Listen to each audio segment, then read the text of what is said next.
In April 1997, a woman dressed in a nurse's uniform walked out of a Cape Town hospital carrying a 3-day-old baby taken from the maternity ward as the baby's mother lay sleeping. It was only by chance, 17 years later, that the stolen child discovered her true identity. It was the first day of school at Swayanswick High School in Cape Town and the beginning of Miche Solomon's final year.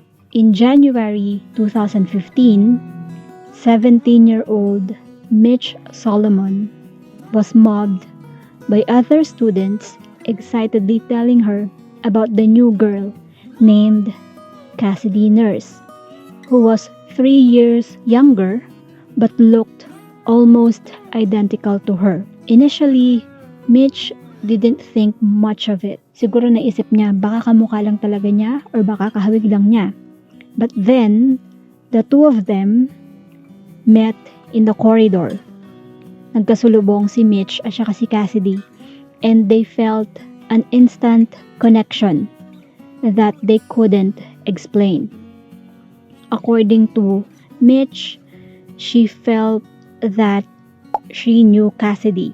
It was a bit scary and she couldn't understand why she's feeling that way. Despite their age difference, they began spending a lot of time together. Mitch would say, "Hey baby girl," and then Cassidy would answer, "Hey big sis." And sometimes they would go to the bathroom and then Mitch would brush Cassidy's hair or fix her up with some lip gloss.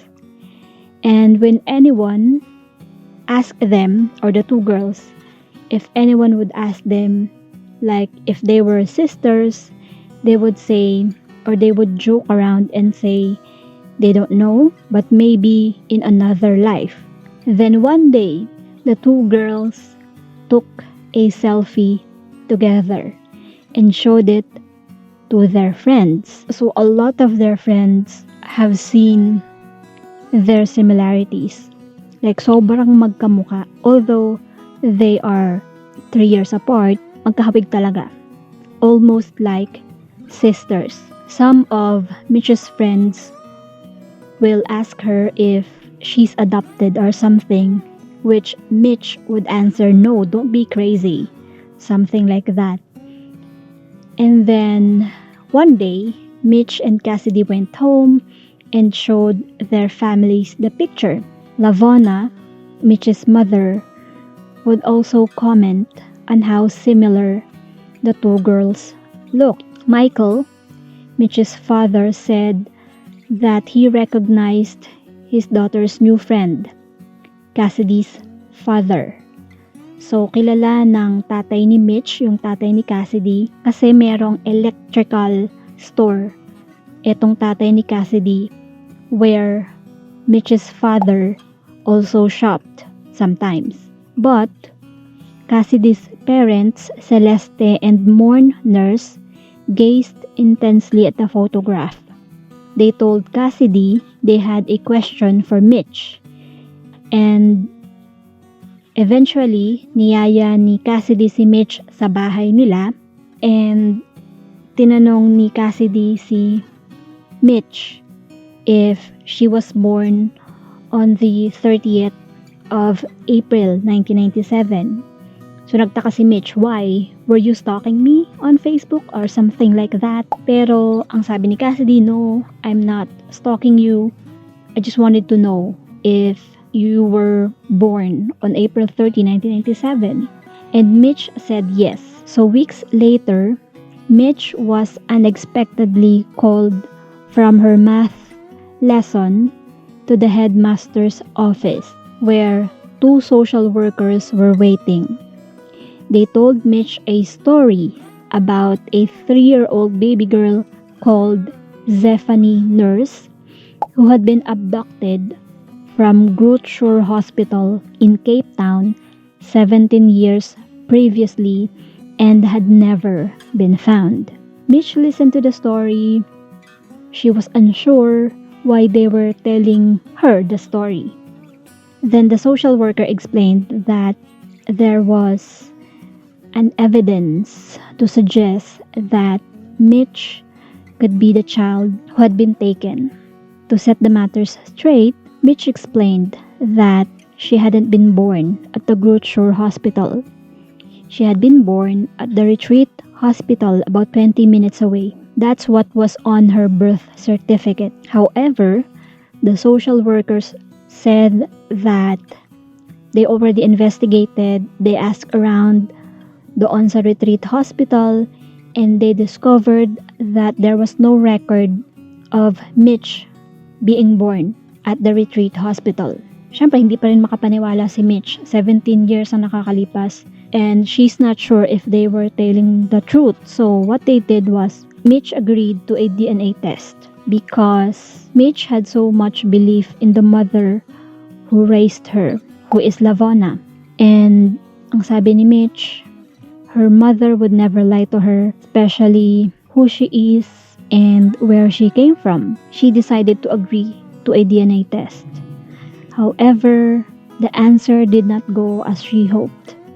The results came back the following day and proved indisputably that Mitch Solomon and Zephany Nurse, the baby who was snatched from the Groote Schuur Hospital in 1997, were the same person. So, understandably, Mitch was shocked, as in shookit, si ate mi girl. The story of the stolen baby, now a young woman on the brink of adulthood, being found quite by chance almost 2 decades later, made headlines in South Africa and around the world. And Mitch's life changed immediately. Ang sabi sa kanya ng mga social worker, hindi siya pwedeng umuwi sa bahay nila because 3 buwan pa bago siya mag-18. Siyempre, pag 18 na ang isang tao, pwede na siyang magdesisyon para sa sarili niya. And that's the time she could make a decision to either go back home or go back to her true family, kumbaga. Mitch received a more devastating news. Lavona Solomon, the woman she had grown to believe was her mother, had been arrested. And that broke Mitch. Sobrang para siyang nasa roller coaster siguro. Parang one day, may nakilala lang siya na bagong friend, and then eventually, she discovered na she was kidnapped. Mitch was also present when her father, Michael, was questioned by the police. And ang sabi ni Mitch, nakita daw niya yung stress sa mukha ng tatay niya. And sinabi ni Michael na he doesn't know anything. He knew that Mitch is his daughter because his wife, Lavona, was pregnant at the time in 1997. Ang sabi ni Michael, how can she not be my daughter? That he wasn't part of the kidnapping. And then the police never found any evidence that Michael Solomon had known that Mitch had been taken from her biological parents without permission, and he was released. Michael says that Lavona had been pregnant. It's thought that she concealed a miscarriage and then faked the remainder of her pregnancy before stealing Zephany Nurse sa Groote Schuur Hospital and pretended that she had given birth to the baby herself. And now, Lavona Solomon was in custody, awaiting trial on charges of kidnapping and fraudulently claiming to be the mother of a child. Although si Celeste at si Mourners ay nagkaroon na ng 3 anak, kasama nga si Cassidy, they never stopped looking for their firstborn sa kanilang panganay na si Zephany, and taon-taon nilang sinaselebrate yung birthday ni Zephany kahit na nag-divorce na silang mag-asawa. All the while, wala silang kaalam-alam na yung anak pala nila is just 5 kilometers away kung saan sila nakatira. And itong si Mitch / Zephany ay naglalaro pa dun sa harapan ng bahay nila, sa malaking field sa harapan ng bahay nila where yung kinilalang tatay ni Mitch na si Michael ay naglalaro ng soccer. So after nun, Mitch was reunited with her biological parents at a police station with social workers. Syempre kailangan mo yung social worker kasi nga si Mitch at that time is still a minor. So according to Mitch, ang sabi niya, wala daw siyang naramdaman. She felt nothing and she didn't feel anything na like na-miss niya yung kanyang biological parents, of course, kasi hindi naman niya kilala si Celeste at saka si Morn. So, Lavona Solomon's trial at the High Court in Cape Town began in August 2015. Both Mitch and her biological parents were there to hear Lavona's testimony. And throughout the trial, dinedeny ni Lavona na kinidnap niya si Mitch and sinabi niya sa court na she had numerous attempts to have a child and she had a number of miscarriages and she had this desperation to adopt a child. Ang sabi ni Lavona, someone or a woman named Sylvia offered her a baby. Si Sylvia daw was a person who was giving her fertility treatment. Sinabi daw ni Sylvia kay Lavona na the baby belonged to a young girl who was not interested in keeping the baby and wanted the baby to be adopted. Kumbaga, underground adoption yung nangyari. Kasi parang bata pa yata yung supposedly nanay ni Mitch nung pinaampon kay Lavona. However, there was no evidence that Sylvia existed. Parang kwento-kwento lang ni Lavona. And then, after almost 2 decades nung kidnapping, a witness came out and she remembered seeing the woman dressed as a nurse who carried baby Zephany away as Celeste was sleeping. So this witness picked Lavona Solomon out in an identity parade. Kahilera yung mga supposedly suspect and the witness picked Lavona. Tinuro niya na si Lavona yung babaeng nakita niya na bit si Zephany nung baby pa siya sa Groote Hospital. And the judge concluded that the evidence against Lavona was overwhelming. In 2016, Lavona Solomon was sentenced to 10 years in jail for kidnapping, fraud, and violating the Children's Act. The judge criticized her for showing no remorse during the trial and tinatanggi pa rin niya na guilty siya of kidnapping. Ang sabi ni Mitch, she didn't know how to cope. Parang ang sabi niya, how can she get through life without the mother that she had every day in her life? Because nga, Lavona is going to prison. Mitch also visited Lavona in prison and was able to speak to her for the first time since the social workers went to her school to tell her that she was a kidnapped baby. Because Mitch wanted to know the truth, to find out what really happened the day that Lavona had taken her from her biological mother. Sinabi ni Mitch kay Lavona na she was hurt and Lavona broke her trust. And ang sinabi lang ni Lavona was, one day I will tell you. And sinasabi pa rin ni Lavona na hindi daw niya ginawa. She did not kidnap Mitch from the hospital.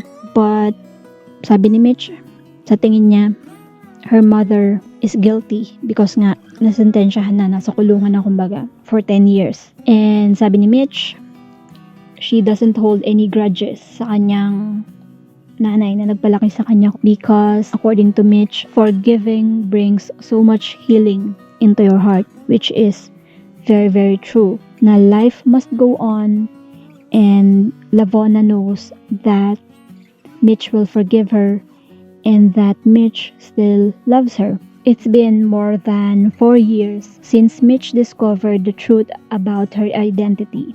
And when she turned 18, at the end of April 2015, she considered moving in with one of her biological parents kasi nga divorced na si Celeste at si Morn. But naisip niya na wag na lang. Kasi nga divorced naman yung family and sa tingin niya mas stable siya, mas magiging stable siya kung titira siya sa kanyang nakagisnang tatay kay Michael. So, Mitch moved back in with Michael because for her, that was her safe space and that was her home. Kumbaga doon naman siya lumaki. And medyo nag-struggle si Mitch na magkaroon ng relationship sa kanyang biological family because maybe at times, sabi niya, she felt she hated her biological family for taking her mother, Lavona, away. Although, alam naman niya na mali yung ginawa ni Lavona ng kanyang nakagisnang nanay. Yung kidnapping is mali, but syempre siguro nagiging roller coaster nga yung pakiramdam ni Mitch as a child. Brim naman yun. 17 years old lang siya nung nalaman niya nakulong yung nakagisnan niyang nanay for 10 years. So, understandable. Mitch still visits Lavona in prison, especially now that she has her own children. Lavona Solomon is due for release in 6 years or less. And sabi ni Mitch, she wishes that time would hurry up. Mabilis lang naman ang araw, ano? Mitch is still living in the family home and waiting for her mother to return.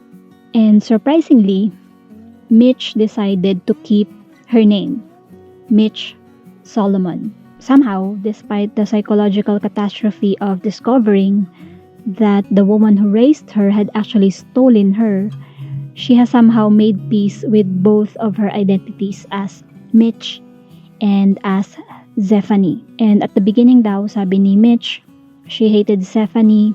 At that time, feeling daw kasi ni Mitch, si Zephany daw is the truth, and Mitch, the 17-year-old girl that she was a lie. So, she managed to balance both names. People can call her Zephany or Mitch.